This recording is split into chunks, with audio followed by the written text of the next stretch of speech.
আসসালামু আলাইকুম। আমরা একটি সুন্দর পরিবেশে আছি এখন। এখানে আমি আজকে আমাদের ৬ষ্ঠ ক্লাস নিয়ে কথা বলব। আমরা আগের যে ভিডিওগুলো আপনাদেরকে দেখিয়েছি, আগের যে ক্লাসগুলো আমরা নিয়েছি, আশা করি আপনারা সেগুলো সবগুলো ধারাবাহিকভাবে দেখেছেন।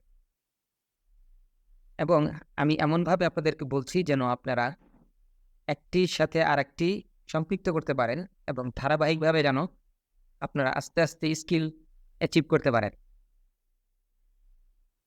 আপনাদের নিশ্চয়ই মনে আছে যে আমরা আগে একাডেমিক স্পেশালাইজেশন নিয়ে কথা বলেছিলাম এবং বলেছিলাম যে প্রাইমারি ডাটা আপনারা যদি সংগ্রহ করতে চান তাহলে আপনারা হচ্ছে এটাকে আমরা বলেছিলাম এম্পিরিক্যাল রিসার্চ। যে এম্পিরিক্যাল রিসার্চ করার জন্য আপনাদেরকে প্রাইমারি ডাটা সংগ্রহ করতে হবে এবং এম্পিরিক্যাল রিসার্চ কি সেটার ডেফিনিশন না বলে বরং আমি এটা বলতে চাচ্ছি যে এম্পিরিক্যাল রিসার্চ হচ্ছে জাস্ট অনুমান নির্ভর কথাবার্তা না বলে আপনি ডাটা ড্রিভেন, ডাটা ভিত্তিক আপনি কোনো একটি মতামত প্রকাশ করলেন। ডাটা কালেকশন করার জন্য যে ইনস্ট্রুমেন্ট লাগে আমি কিন্তু সেই ইনস্ট্রুমেন্ট নিয়ে আজকে কথা বলব। ডাটা কালেকশন করার জন্য কি, কি ইনস্ট্রুমেন্ট লাগে? যদি কোয়ালিটেটিভ রিসার্চ হয় তাহলে এক ধরনের ইয়ে হবে, এক ধরনের ইনস্ট্রুমেন্ট লাগবে। অর্থাৎ যেটাকে বলে আমরা ইন্টারভিউ কোয়েশ্চেন। আর যদি কোয়ান্টিটেটিভ রিসার্চ করেন তাহলে হচ্ছে সার্ভে কোয়েশ্চেনিয়ার লাগবে। এখন আরেকটা প্রশ্ন সৃষ্টি হলো যে কোয়ালিটেটিভ এবং কোয়ান্টিটেটিভ রিসার্চ কাকে বলে? সেই বিষয়ে আমরা পরে আসছি। অন্য আরেক সময় আমরা কথা বলব। পার্টিকুলারলি আজকে আমরা ফোকাস করব হচ্ছে ইনস্ট্রুমেন্ট তৈরি করতে গেলে যেই অ্যানালাইসিসটা করতে হয়, এই অ্যানালাইসিসের উপরে আপনাদেরকে আ ডিসকাস করব আজকে ইনশাআল্লাহ। আপনারা যারা আল কোরআন নিয়ে গবেষণা করতে ইচ্ছুক, আগ্রহ প্রকাশ করেছেন, আপনাদেরকে প্রাইমারি ডাটা সংগ্রহ করার জন্য বলেছি এবং বলেছি যে এর জন্য আপনাদের কিন্তু খুব গভীর আরবি জ্ঞানের খুব গভীরতার প্রয়োজন নাই। খুব অনেক আরবি জানতে হবে, বিষয়টা এরকম না কিন্তু। তারপরে আমি অন্য আরেকটি ক্লাসে বলেছিলাম যে আপনি আপনার স্পেশালাইজেশন চিন্তা করেন। আপনি আপনার স্পেশালাইজেশন চিন্তা করেন এবং আল কোরআন কিন্তু মাল্টিডিসিপ্লিনারি অ্যাপ্রোচে এটা নিয়ে গবেষণা করা যায়। যেহেতু রমাদান মাস সুতরাং আপনি আল কোরআন নিয়ে গবেষণা করবেন, এই বিষয়ে অনেক কথা বলেছি এর আগে। অনেক টপিক আছে কিন্তু যে টপিকের মধ্যে রিডিং রাইটিং টপিক নিয়ে আমি আগের সম্ভবত ৪ নম্বরে আমি কথা বলেছি এবং আপনাদেরকে স্ক্রিন শেয়ার দিয়ে দেখিয়েছি ৪ নম্বরে। এটা দেখে নিয়েন আপনারা। এরপরে ৫ নম্বরে আমরা আলোচনা করেছিলাম হচ্ছে একাডেমিক স্পেশালাইজেশন নিয়ে এবং সেখানে এটাও বলেছিলাম যে আপনি একটা গবেষণা কাজকে যদি আপনি বিভিন্ন ভাগে ভাগ করেন, তাহলে কোন পার্ট আপনি করবেন আর কোন পার্ট অন্য আরেকজনকে দিবেন। এই এটা কিন্তু একটা স্কিলের ব্যাপার। অর্থাৎ এই যে ম্যানেজ করা, রিসার্চ করতে গেলে কিন্তু আপনাকে ম্যানেজ করতে এবং কোলাবোরেট করতে হয়। একটা উদাহরণ দেই। যেমন ধরেন অ্যা কোন একটা মসজিদের ইমাম সাহেব, তার আরবির যথেষ্ট জ্ঞান আছে, তিনি কোরআনের হাফেজও আবার। এখন আপনি কিন্তু রিসার্চ টিমে, আপনার গবেষণার টিমে তাকে নিতে পারেন। বলতে পারেন যে, "আমি তো আরবি জানি না।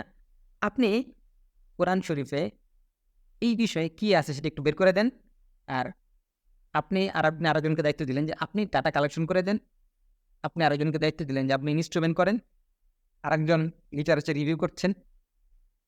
আরেকজন হচ্ছে ইংরেজি ভালো পারে, তাকে দিয়ে আপনি ইংরেজি অ্যা এডিটিং এর কাজ দিলেন।"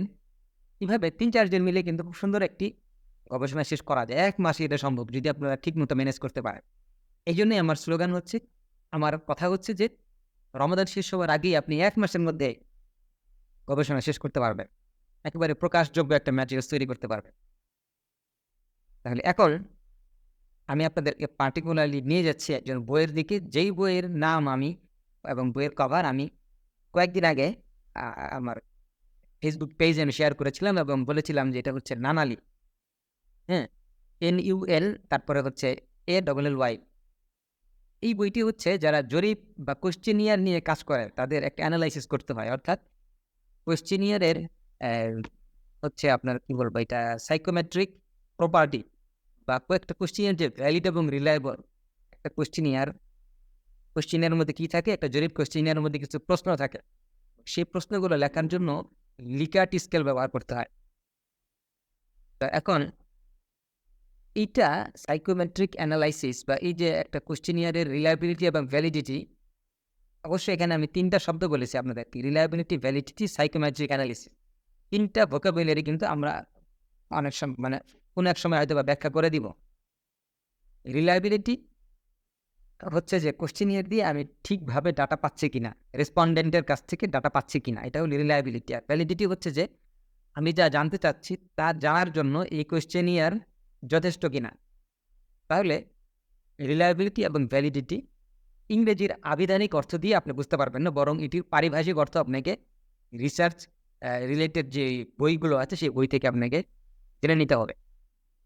তো যাই হোক, বলছিলাম নানালির যে বইটা আমি শেয়ার করেছি এবং হোয়াটসঅ্যাপ গ্রুপে আমি পিডিএফ দিয়েছি, পাশাপাশি আমি অনেকগুলো ফুল টেক্সট পিডিএফ আর্টিকেল আপনাদের সাথে শেয়ারও করেছি। আজকে সেগুলো নিয়ে আমি আপনাদেরকে কথা বলবো এবং সবসময় আমি যেটা করি সেটা হচ্ছে আগে কিছু কথাবার্তা বলি বা আগে কিছু আপনাদেরকে ওয়ার্ম আপ করি, ইন্ট্রোডিউস করি আমি কিছু বিষয়, তারপরে আমি সেই বিষয়গুলো ডিসকাস করি। এরপরেও যদি না বোঝেন তাহলে আমরা লাইভ ক্লাসে গুগল মিটে যে ক্লাসগুলো আমরা করি সেখানেই কিন্তু আমরা এগুলো ডিসকাস করি।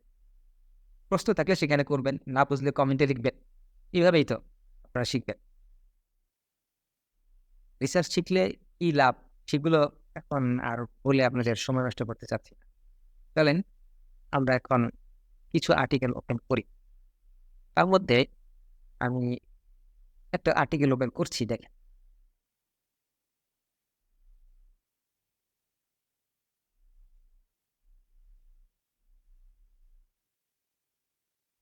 বলতে বলতে দেখেন চলে আসছে, psychometric testing of A religious belief scale. তাহলে আমরা যেটাকে আমরা তো আল কোরআন নিয়ে গবেষণা করবো, তাহলে আল কোরআন একটা বিলিফের কথা বলে, ইসলাম ধর্মে একটি বিলিফ আছে, তাহলে আপনি কিন্তু সেই বিলিফ নিয়ে কাজ করতে পারেন। এখন এই কোয়েশ্চেনিয়ার কিন্তু দেখেন চাইনিজরা ডেভেলপ করেছে, তাহলে বিলিফ, রিলিজিয়াস বিলিফ নিয়ে তারা করেছে, তাহলে আপনিও কিন্তু এটি নিয়ে করতে পারেন। এবং এটি দেখেন জার্নাল অফ নার্সিং রিসার্চ, আমি জার্নাল নিয়ে 5 নাম্বার ক্লাসে কথা বলেছি, জার্নাল সিলেকশন নিয়ে। যদিও এটি রিলিজিয়াস বিলিফ, বাট এটা কিন্তু আপনার নার্সিং রিসার্চ, এই যেখানে জার্নালের নাম লেখা আছে। ওইটা অরিজিনাল আর্টিকেল, মানে এটা কিন্তু কোনো কনসেপচুয়াল, ফিলোসফিক্যাল বা কোনো থিওরিটিক্যাল পেপার না। তাহলে psychometric testing of A religious belief scale, তাহলে আমি যেটাকে কোয়েশ্চেনিয়ার বলেছি সেটা কিন্তু আরেকটা নাম হলো ইনস্ট্রুমেন্ট, আর এখানে কিন্তু স্কেল ব্যবহার করেছে, তাহলে এটাকে আপনি স্কেল বলতে পারেন। তাহলে এখন আমরা দেখব যে psychometric analysis of religious belief বলতে কি বোঝানো হয়েছে।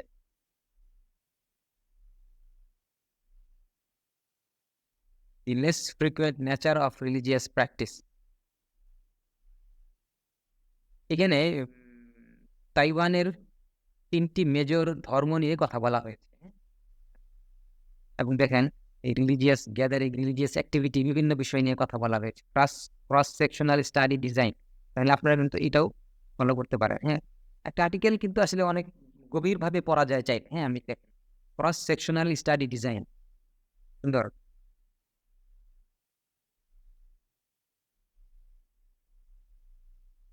The initial item development, initial item development. আমি আপনাদেরকে বলবো যে আপনারা এই সকল আর্টিকেল ভালো করে পড়েন, পড়লে আপনি অনেক ভোকাবুলারি, অনেক শব্দের সাথে, অনেক পরিভাষার সাথে পরিচিত হবেন। সেগুলো আপনি জিজ্ঞাসা করেন যে এটা কি, ওটা কি, জিজ্ঞাসা করতে পারেন আপনারা, তাই আমাদেরকে। আর এই ভোকাবুলারিগুলো কিন্তু আপনি ডিকশনারি থেকে পড়ে বুঝতে পারবেন না, এটা কিন্তু পারিভাষিক অর্থ আছে। ইনিশিয়াল আইটেম ডেভেলপমেন্ট, এই আইটেম মানে আমরা সারা জীবন সবসময় জানি আইটেম মানে হচ্ছে কোনো একটা বিষয়, ব্যাপার। এখানে আইটেম মানে কিন্তু কোশ্চেনিয়ারের মধ্যে যে স্টেটমেন্ট থাকে, যে বাক্যগুলো থাকে, সেগুলো। What do you think about religion? Do you hold religious beliefs? What type of situation lead you to think about religion? এই যে এখানে বুলেট পয়েন্টগুলো আছে, এটা হচ্ছে আপনি এখান থেকে নিতে পারেন। তাহলে এই আর্টিকেল থেকে আপনি কি আইডিয়াটা পেলেন? এই আর্টিকেল থেকে আপনি এই যে 2টা প্রশ্ন পেলেন, এই প্রশ্নগুলো কিন্তু আপনি আস্তে আস্তে আপনার আর্টিকেলের মধ্যে আপনি ব্যবহার করতে পারেন। এবং এখান থেকে জানা যাচ্ছে যে দেখেন ইনস্ট্রুমেন্ট, রিলিজিয়াস বিলিফ স্কেল, সংক্ষেপে RBS, 24 আইটেম ছিল। তাহলে আপনি পুরোটা পড়বেন আর্টিকেল, এটা আমি দিয়ে দেবো আপনাদের। রিলিজিয়াস বিলিফ স্কেলের মধ্যে রিলিজিয়াস অ্যাফিলিয়েশন নিয়ে কথা বলা আছে, স্পিরিচুয়াল হেলথ নিয়ে কথা বলা আছে, সোশিও ডেমোগ্রাফিক ইনফরমেশন আছে, সোশিও ডেমোগ্রাফিক। তাহলে আমরা জানতে পারলাম যে রিলিজিয়াস বিলিফ আপাতত এখানে 2টা ডাইমেনশন আছে, এই স্কেলের মধ্যে রিলিজিয়াস অ্যাফিলিয়েশন আছে, আর একটি হচ্ছে স্পিরিচুয়াল হেলথ। ইএফএ মানে exploratory factor analysis, exploratory factor analysis করে তারপরে হচ্ছে কনফার্মেটরি ফ্যাক্টর অ্যানালাইসিস। আমি ক্লাসে বলেছিলাম যে এক্সপ্লোরেটরি ফ্যাক্টর অ্যানালিসিস এটি আমরা চাইলে এসপিএসএস দিয়ে করতে পারি। আমরা এই রিসার্চের কোন একটি পর্যায়ে এসপিএসএস আপনাদেরকে দেখাবো, শেখাবো। আর একটি হচ্ছে সিএফএ কনফার্মেটরি ফ্যাক্টর অ্যানালিসিস, এটা দিয়ে কোয়েশ্চেনিয়ারকে ভ্যালিড করা হয়। এই কোয়েশ্চেনিয়ার ভ্যালিড করার জন্য যে সিএফএ বা কনফার্মেটরি ফ্যাক্টর অ্যানালিসিস, এটা কিন্তু আপনার এমওস, এএমওএস, এএমওএস, হ্যাঁ, analysis analytic moments of structure, এরকম একটি সংক্ষিপ্ত আর কি নামে এমওস ব্যবহার করা হয়। এই এমওস হচ্ছে এসপিএসএস এর একটি প্লাগইন। সেই প্লাগইন দিয়ে চাইলে আপনি এগুলো অ্যানালাইসিস করতে পারেন। তাহলে এখানে অনেক টেকনিক্যাল ব্যাপার আছে যেগুলো আপনি খুব সহজে যে বুঝে যাবেন তাও না, আবার যেটা খুব জটিল তাও কিন্তু না। এখন পরিসংখ্যান না জানলেও কিন্তু আপনি গবেষণা করতে পারেন চাইলে। বিভিন্ন সফটওয়্যার বের হয়েছে, সেগুলো দিয়ে আপনি খালি ক্লিক করবেন, রিপোর্ট বের হবে, আপনি অ্যানালাইসিস করবেন। তাহলে আপনাকে জানতে হবে শুধু লজিকটা, এখানে কি লজিক খেলছে। এখানে আপনার ইকুয়েশন শিখতে হবে না, কোনো ক্যালকুলেশন শেখার দরকার নাই, খুব ইজি সিম্পল। এখন আপনাকে জানতে হবে যে একটা বড় কাজকে ছোট ছোট ভাগে ভাগ করলে কোনটি আপনি করবেন, কোনটি আরেকজনকে দিয়ে করাবেন। আমি আরেকটি আর্টিকেল ওপেন করছি আপনাদের জন্য,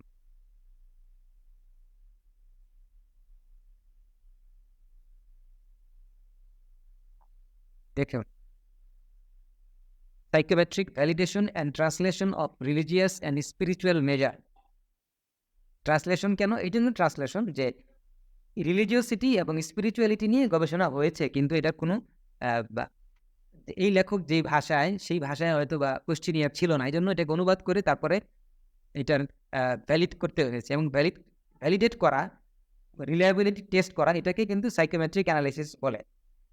এবং এই সাইকোমেট্রিক অ্যানালিসিস কিন্তু নিজেই একটি কাজ, অর্থাৎ আপনি কোশ্চেনিয়ার ডেভেলপ করলেন, এটি কিন্তু একটি কাজ। জাস্ট একটা উদাহরণ মনে পড়ল, অনেক সময় শরীরের অভ্যন্তর থেকে খুব গভীর অংশ থেকে কোনো যদি আপনার কোনো অংশ নিয়ে যদি কোনো ডায়াগনোসিস করতে হয়, ধরেন শরীরের 2 ইঞ্চি ভিতর থেকে, তাহলে কিন্তু অর্ডিনারি সুই দিয়ে বা সিরিঞ্জ দিয়ে কিন্তু সেটি করা যাবে না, স্পেশাল সুই লাগবে। আচ্ছা, এখন একজন ডক্টর এই সুইটা ছাড়া কি তিনি টেস্ট করতে পারবেন? পারবেন না। তাহলে এই সুইটা যেটা 2 ইঞ্চি, যেটা শরীরের ভিতর থেকে বের করতে হয় কোনো একটা শরীর থেকে, ধরেন কোনো তরল কোনো পদার্থ, এটার জন্য কি করতে হবে? এটা কিন্তু একটা আলাদা টেকনিক। এই সুই যে তৈরি করেছে, এটা কিন্তু একটা আলাদা কাজ। তাহলে এটাও কিন্তু ঘুরে ফিরে চিকিৎসা ব্যবস্থাকেই কিন্তু এটা সহযোগিতা করতেছে, বাট এটা একটা আলাদা কাজ। তাহলে একইভাবে আমি বলছি যে কোশ্চেনিয়ার একটা ইনস্ট্রুমেন্ট, লাইক যে সুই দিয়ে শরীর থেকে রক্ত নেওয়া হচ্ছে গভীর থেকে, তাহলে ওইটাও একটা ইনস্ট্রুমেন্ট। আবার হচ্ছে কোশ্চেনিয়ারও একটা ইনস্ট্রুমেন্ট। তাহলে কোশ্চেনিয়ার তৈরি করাও কিন্তু একটা গবেষণার কাজ। তাহলে যিনি কোশ্চেনিয়ার তৈরি করবেন, তিনি হয়তো বা কোশ্চেনিয়ার তৈরি করে রেখে দিলেন, পাবলিশ করলেন, এটাও কিন্তু একটা পাবলিকেশন স্ট্যাটাস, এবং এটা খুব ভালো মানের রিসার্চ। আপনাদেরকে এগুলো দেখে একটু ভোকাবুলারির সাথে পরিচিত হইতে হবে। আমি কোশ্চেনিয়ার দিয়ে অনেক আগে কথা বলছি, এই জন্য যে আমাদের যখন কোশ্চেনিয়ার লাগবে তখন যেন বিষয়টা আপনাদের কাছে নতুন মনে না হয়। আর কোয়ান্টিটেটিভ রিসার্চ করলে কোশ্চেনিয়ার লাগবে, সেটা আপনাদের কাছে আগেই জানা থাকলো, এবং এটাকে স্কেল বলা হয়। আপনি যেই ফিল্ডে কাজ করবেন, আপনার ওই শব্দ এবং কোশ্চেনিয়ার লিখে সার্চ দিলেই কিন্তু আপনি পেয়ে যাবেন। না বুঝলে তখন এগুলো নিয়ে ডিসকাস করা যাবে। এখন আমরা আরেকটা আর্টিকেল দেখি কি বলছে। Psychometric evaluation of the Allport Ross IE scales in a religiosity heterogeneous sample. তাহলে এটা অনেক পুরানো আর্টিকেল, 1993 সালের আর্টিকেল আছে, আপনারা চাইলে এটা পড়তে পারেন। এবং লক্ষ্য করবেন যে এই কোয়েশ্চেনিয়ারগুলো আপনাদেরকে বিভিন্ন আইডিয়া দিবে, কেননা এখানে যে সেন্টেন্সগুলো লেখা আছে, যেমন I try hard to carry my religion over into all my other dealings in life. 2 number item, quite often I have been keenly aware of the presence of God or the divine being. এখন এটা আপনি পড়লে কিন্তু বুঝতে পারবেন যে রিলিজিওসিটি কিভাবে measure করতে হয়। রিলিজিয়াসিটি আপনি মেজার করবেন, কি প্রশ্ন করবেন সেটাও কিন্তু একটা আলাদা জ্ঞান, হ্যাঁ? এটা আমরা দেখেছি। অ্যা আল কোরআন নিয়ে আপনি কিন্তু কাজ করতে পারেন। যে মোটিভ নিয়ে কাজ করতে পারেন, সেলফ রেগুলেশন, স্পিরিচুয়াল এক্সপেরিয়েন্স কাজ করতে পারে। এই দেখেন এক্সপেরিয়েন্সেস অফ হাফিজা, the Quran memoriser in Indonesia. অর্থাৎ নারী, মহিলা যেই সকল কোরআনের হাফেজ আছে তাদের motive, self regulation, spiritual experience খুবই ভালো একটা গবেষণা। আপনি এটা পড়তে পারেন চাইলে। চাইলে এটা পড়তে পারেন। তাহলে পার্টিকুলারলি আজকে আমি যেটা আপনাদেরকে দেখাতে চাচ্ছি যে, আমি যেটা আপনাদেরকে দেখাতে চাচ্ছি সেটি হচ্ছে যে, আপনি রিসার্চ করতে গেলে আপনার ইন্সট্রুমেন্ট লাগবে। সেই ইন্সট্রুমেন্ট আপনাকে নিতে হবে। তাহলে আপনি যেই টপিকে কাজ করবেন সেই টপিকের অংশবিশেষ অর্থাৎ মেইন শব্দগুলো নিবেন, সাথে আপনি কোয়েশ্চেনিয়ার লিখবেন। এরপরে যদি আপনি পিডিএফ লেখেন অর্থাৎ এই যেগুলো ভেঙে যে সবগুলো বিভিন্ন কিওয়ার্ড লিখছেন, এগুলোকে যদি আপনি বন্ধনী বা ব্র্যাকেটের মধ্যে আবদ্ধ করেন, ২ টা ব্র্যাকেটের মাঝখানে যদি এন্ড লেখেন AND, তাহলে এটা কিন্তু বুলিয়ান সার্চ হয়ে গেল। বুলিয়ান সার্চের উপরে আমি অন্য আরেক সময় বিস্তারিত বলব বা দেখাবো আপনাদের। আরেকটা কথা হচ্ছে আমি প্রত্যেকটা ভিডিওতে একটা পার্টিকুলারলি বিষয়ের উপর কথা বলি। যেন আপনি একজন ফোকাসড অডিয়েন্স হিসাবে আপনি এটা দেখতে পারেন, উপকৃত হন। কারণ একাধিক বিষয় নিয়ে কথা বললে আপনি খেই হারিয়ে ফেলতে পারেন। এইজন্য সুনির্দিষ্ট একটা বিষয়ের উপর আমি যখন কথা বলি তখন আপনি এইটাই ধরার চেষ্টা করুন এবং এটাই নেওয়ার চেষ্টা করুন। এখানে আমি আপনাদেরকে বিভিন্ন পিডিএফ খুলে দেখালাম। তো ভোকাবুলারির সাথে পরিচিত হলেন এবং কোয়ান্টিটেটিভ রিসার্চ যদি আপনি করেন তাহলে কিন্তু আপনাকে এই কোয়েশ্চেনিয়ার লাগবে এবং সেই কোয়েশ্চেনিয়ার আপনি আগে থেকে চিন্তা করার সুযোগ পাবেন। এখন এইভাবে আপনি সার্চ করে রেডিমেড কোয়েশ্চেনিয়ার আছে কিনা সেটা আপনার আপনি আপনার কাজে অ্যাডাপ্ট করতে পারেন কিনা সে বিষয়ে আপনি কাজ করবেন। কোয়ালিটেটিভ হবে না কোয়ান্টিটেটিভ রিসার্চ হবে সেই বিষয়ে সেগুলো রিসার্চ ডিজাইন নিয়ে যখন আমরা কথা বলব সেটা নিয়ে পরে কথা হবে আরো বিস্তারিত। একটা হচ্ছে যে আপনি কাজ বন্টন করতে পারেন। এটাও একটা কাজ। আপনি গ্রুপে কাউকে বলেন, অর্থাৎ আপনি ৩ জন বা ৪ জনে নিয়ে একটা গ্রুপ ফর্ম করেন। কেউ লিটারেচার রিভিউ করেন, কাউকে দিয়ে আপনি কোয়েশ্চেনিয়ার তৈরি করতে দেন, কেউ লিটারেচার সার্চ করেন, কেউ হচ্ছে ইংরেজি লেখালেখি করেন। এভাবেই কাজটি সুন্দরভাবে শেষ হবে কোনো এক সময়। আপনারা আমি দৃঢ়ভাবে আশাবাদী যে আমি আপনাদেরকে কাজ করে যদি দেখাই তাহলে ১ মাসের মধ্যে এটা সুন্দর শেষ করা যাবে। তো এই পর্যন্তই রইল। ধন্যবাদ সবাইকে।